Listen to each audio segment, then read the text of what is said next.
Avec ce temps hivernal, on a envie de prendre soin de nous et vous êtes le meilleur interlocuteur pour nous en dire un peu plus sur les problèmes de bronches. Déjà, où sont les bronches et à quoi ça sert? J'ai envie de vous demander, docteur, déjà. Mais oui, commençons par le commencement. le principal. Les bronches font partie de l'arbre respiratoire, on les voit sur cette photo. Vous avez la trachée, qui est le tuyau qui descend au niveau du thorax. Et puis ensuite, vous avez deux bronches qui descendent, la droite, la gauche. Et puis les toutes petites bronches qu'on appelle les bronchioles. On parlera après d'une maladie qui touche les bronchioles, justement. Je pense à la bronchiolite. Voilà. C'est ça. C'est ça. Dites-moi, quelle est la différence, alors, moi je ne connais rien, entre les poumons et les bronches? Alors, les poumons, les bronches, c'est vraiment le tuyau qui va laisser passer l'air, qui va apporter l'oxygène aux poumons.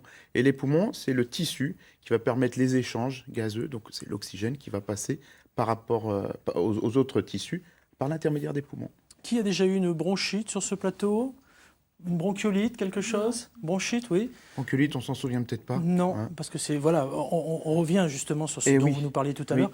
Bronchiolite, parce qu'à quel moment on doit s'inquiéter? La bronchiolite docteur touche les enfants. Et c'est pour ça qu'on en parle en ce moment. C'est dans la période typique, là, ça a commencé, l'épidémie de bronchiolite, qui est due à un petit virus qui s'appelle le VRS, virus respiratoire syncytial.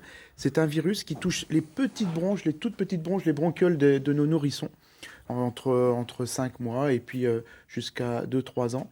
Et puis, malheureusement, ça touche ces bronchioles, ça les resserre, et les enfants ont tendance à tousser très gras et à siffler comme des asthmatiques. Ah oui, ok. Donc, ça y est, vous avez compris. J'ai compris, j'ai compris. Mais vous savez, moi, quand on me parle de bronches, je ne sais pas ce que vous en pensez, mesdames, messieurs, ou vous qui êtes avec nous sur ce plateau ce matin, j'entends souvent dire « Oh là, ça y est, c'est tombé sur les bronches ». C'est pas faux. C'est pas faux. C'est-à-dire que le simple rhume peut s'aggraver et tomber sur les bronches. C'est un petit peu rapide de dire tomber sur, mais il peut s'aggraver et descendre tout doucement pour toucher les bronches, inflammer les bronches.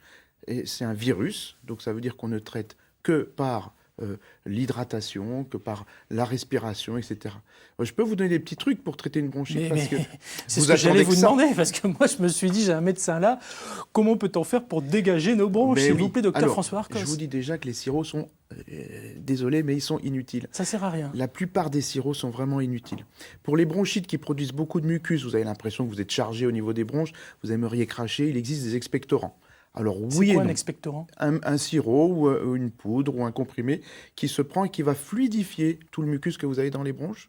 Et par contre, après, il faut le faire sortir. Et c'est là où est la difficulté. C'est qu'on peut fluidifier effectivement le mucus qui nous gêne, mais il faut le cracher. On arrive dans les détails un peu scabreux. Conseil, mais il y a autre chose. Bon, alors évidemment, l'étape ultime, c'est de passer chez le médecin, forcément, d'avoir une ordonnance après consultation. Oui. C'est évident, mais des petites astuces pour nous. Là, on voit par exemple sur cette photo quelqu'un qui se protège la gorge, j'ai envie de dire, peut-être pas forcément les bronches.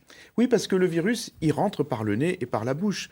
Il va être apporté par quelqu'un qui est déjà malade. Il va tomber effectivement soit dans le nez, soit directement dans les bronches. Et si on laisse un peu traîner ou on est fatigué ou pour une raison X ou Y, on est un peu immunodéprimé, ça peut aller jusqu'au poumon. Et là, on parle de bronchopneumopathie. Donc là, il faut vraiment consulter un médecin. Ok. La première astuce pour dégager les bronches, alors, si on sent qu'on commence un petit peu à être un peu bronchite. Vous pourrez trouver ça sur Internet. Il existe des nettoyages bronchiques.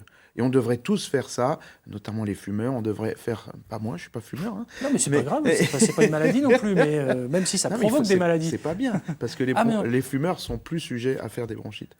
Donc, lavage bronchique, c'est-à-dire qu'il y a certaines méthodes pour respirer à fond. Alors, il y en a une très simple que vous pouvez faire chez vous. Vous remplissez une bouteille d'eau, une bouteille en plastique d'eau, une grande paille, et vous soufflez en ayant la bouche pincée. C'est-à-dire que vous pincez les lèvres et vous soufflez dans cette paille qui est plongée dans la bouteille d'eau. Et en fait, ça permet de dégager progressivement les bronches. On souffle jusqu'au bout, jusqu'au bout, jusqu'au bout, jusqu'au bout. C'est un peu comme l'alcotest. Oui, je ne sais pas, j'ai jamais essayé. Donc voilà. Donc ça, c'est un moyen de se dégager les bronches. Il y a d'autres méthodes. Et puis les kinés. Les kinés sont là aussi pour les petits, pour la bronchiolite. Je crois que c'est un petit peu remis en question actuellement. Oui, en ce moment, il y a des polémiques. On ne sait pas trop exactement dans certains pays, en Angleterre, on ne fait pas de kiné-respi. En France, on n'en fait pas. C'est très polémique. Voilà.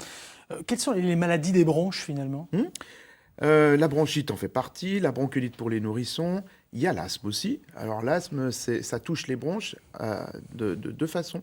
Ça les resserre, c'est pour ça que ça siffle en fait, parce que l'air qui sort de nos poumons passe dans un tuyau qui rétrécit, donc ça siffle. Ça, c'est l'asthme. Et puis, il y a la BPCO, bronchopneumopathie chronique obstructive. C'est un mot un peu compliqué, mais en gros, c'est la bronchite des fumeurs. Dans 9 cas sur 10, c'est les fumeurs qui présentent une BPCO. C'est une inflammation permanente des bronches et qui fait que c'est pour ça que le fumeur tousse le matin.